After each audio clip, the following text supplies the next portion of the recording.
नमस्कार दोस्तों, स्वागत है आपके अपने YouTube चैनल यूपी गणित में। और मैं संजीव कुमार। मैं इस वीडियो में आप लोगों को बताने वाला हूं क्लास 10th प्रश्नावली 1.1 के कुछ इंपॉर्टेंट प्रश्न। दोस्तों मेरे पास पहला प्रश्न दिया है कि निम्नलिखित संख्याओं को अभाज्य गुणनखंड के रूप में व्यक्त करना है। दोस्तों पहला प्रश्न मेरे पास दिया है, पहला प्रश्न है और इसको हमें करना क्या है, अभाज्य गुणनखंड के रूप में व्यक्त करना है। तो 140 है, इसके अभाज्य गुणनखंड के रूप में हम कैसे व्यक्त करेंगे।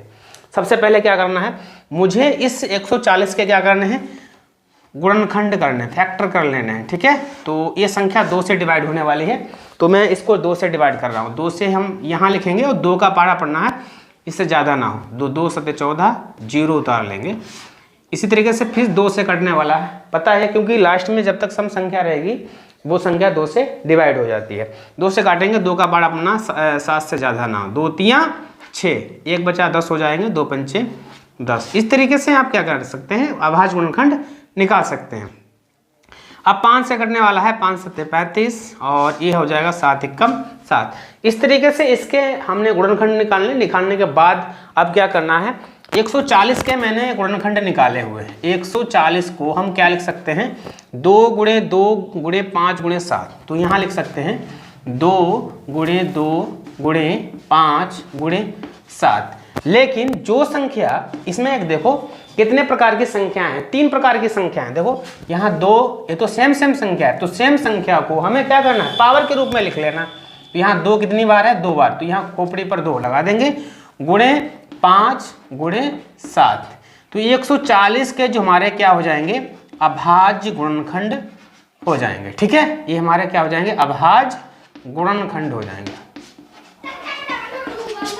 ठीक है, इस तरीके से इसमें जो सवाल मेरे पास दिए हैं, इन सवालों को क्या करना है, आपको क्या करना, हल करके और इनके आंसर को आपको कमेंट के माध्यम से मुझे बताना। ये इस तरीके से सवाल आपके बोर्ड एग्जाम में पूछे ही जाएंगे, कुछ ना कुछ इसमें से 1-2 नंबर का अवश्य पूछा जाता है। दूसरा सवाल देख लीजिए, दूसरा सवाल दिया है 156।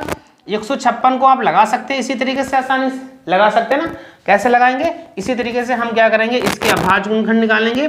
2 से डिवाइड हो जाएगा, 2 7 14, 1 बचा यहाँ 16, 2 8 16, फिर 2 से डिवाइड हो जाएगा, 2 3 6, 2 9 18, ये 3 से कटने वाला है, 3 1 3 3 3 9, ये 13 आ जाएगा। ठीक है, अब जो मैंने इसके जो फैक्टर किए हैं गुणनखंड, इनको हमें लिख लेना है। क्या करना, 2 कितनी बार है, 2 2 × 2 × 3 × 13, ये आ गया। लेकिन मैंने आपको बताया जो सेम संख्या है उसे हम 1 से अधिक बार नहीं लिख सकते। देखिए यहाँ 2 कितनी बार है, 2, तो इसे हम अलग अलग ना लिखकर इसे पावर के रूप में लिख देंगे, गुणे 3 × 13। ये हमारा क्या हो जाएंगे, अभाज्य गुणनखंड निकल के आ जाएंगे। ठीक है, तो इस तरीके से इस प्रश्न को आप आसानी से सॉल्व कर सकते हैं। किसी भी संख्या का अगर अभाज्य गुणनखंड आपसे पूछा जाता है तो उसे आप इस तरीके से सॉल्व करके बता सकते हैं। ठीक है, दूसरा प्रश्न इसी में है, ये तो आपने लिख लिया, इसके इसी में दूसरा प्रश्न क्या दिया है, बिल्कुल ध्यान से समझना है। ये अभ्यास इंपॉर्टेंट है बोर्ड एग्जाम में, वो बिल्कुल सरल भी है, बहुत ही सरल भाषा में, आसानी से आप इसको बोर्ड एग्जाम में लगा सकते हैं। बस आपको क्या करना, मैथ में करना है प्रैक्टिस। जिन बच्चों ने प्रैक्टिस नहीं की है वो मैथ में कम अच्छे नंबर नहीं ला सकते। मैथ क्या चाहती है, प्रैक्टिस चाह रही है। ठीक है, दूसरा प्रश्न क्या है, लिखा है पूर्णांकों के निम्नलिखित युग्मों के HCF और एलसीएम ज्ञात कीजिए। मेरे पास कुछ पूर्णांक दिए हैं, इसके हमें HCF और एलसीएम निकालना है, और निकालने के बाद इसकी जांच कीजिए कि 2 संख्याओं का जो गुणनफल है HCF × एलसीएम के बराबर है। ठीक है, तो पहला प्रश्न मेरे पास देखिए, पहला प्रश्न है दूसरे का, ये पहला प्रश्न है, क्या दिया है, 26 और 91। 26 और 91 के मुझे क्या करना है, एलसीएम निकालना है और एचसीएफ निकालना है, और इसके बाद मुझे जांच भी करनी है। ठीक है, तो हमें क्या करना है, इनके हमें फैक्टर करने हैं, या इस 26 के हमें गुणनखंड निकालने हैं। इसी तरीके से इसको 2 से डिवाइड कर देंगे, 2 1 2, 2 3 6, ये हमारा 13 1 13। इसी तरीके से 91 के मुझे फैक्टर कर लेने हैं, ये कटने वाला है 7 से, 93 91, ये 13 1 13। फैक्टर करने के बाद मुझे करना क्या पड़ेगा, मैंने 26 के जो फैक्टर किए हैं, क्या किया भैया, 2 × 13। 26 को लिख सकते हैं 2 × 13।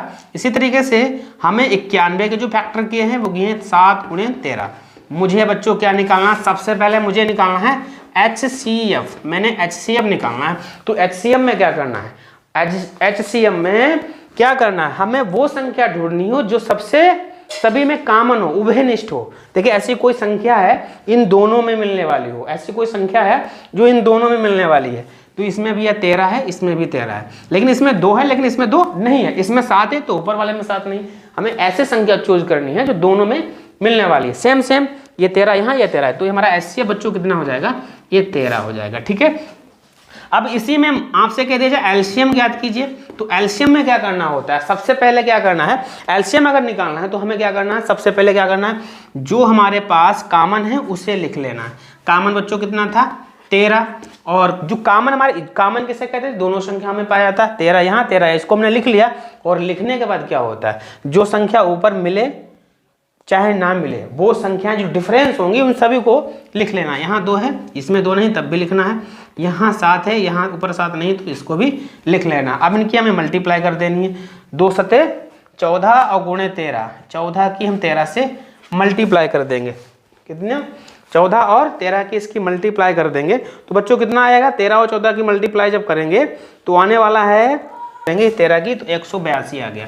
कितना आ गया, 182। अब मुझे करना है, ये तो मैंने एलसीएम और एचसीएफ निकाल दिए, निकालने के बाद मुझे इसकी उत्तर की जांच करनी है। उत्तर की जांच का फार्मूला क्या होता है, हमें करना है उत्तर की जांच। उत्तर की मुझे बच्चों क्या करना है, जांच करना है। जांच कैसे की जाएगी, सबसे पहले क्या लिखना है, px गुणे qx। px क्या दिया है, पहली संख्या, qx का मतलब दूसरी संख्या, बराबर HCF गुणे LCM। ये फार्मूला होता है, इसी फार्मूले से मैं उत्तर की जांच कर सकता हूँ। पहली संख्या आपके पास कितनी थी, 26 थी, लिख लिया, गुणे दूसरी संख्या कितनी थी, 91, बराबर में HCF मेरा आया था 13, HCF 13 आया, HCF आ गया 13 और LCM आ गया 182। अब इन दोनों की आपस में मल्टीप्लाई कर देना। अगर इन दोनों के जो है लेफ्ट हैंड और राइट हैंड बराबर आ जाते हैं तो हमारा जो है, जो मैंने HCF और LCM निकाले हैं बिल्कुल करेक्ट है, सही है। ठीक है, तो 26 और 91 की जो मल्टीप्लाई करेंगे तो कितना आने वाला है भैया, 2366 आने वाला है। 2366 गुना करके आप देख लेना। तो इसका ये दोनों के सेम आंसर आ रहे हैं। ये हमारा जो सवाल मैंने लगाया है वो बिल्कुल करेक्ट है। तो उम्मीद करता हूँ ये वीडियो आपको पसंद ही आएगा। वीडियो अगर पसंद आए तो वीडियो को लाइक करना, शेयर करना। अगर आप मेरे चैनल पर नए हैं तो मेरे चैनल को भी सब्सक्राइब अवश्य कर लेना। ठीक है दोस्तों, धन्यवाद।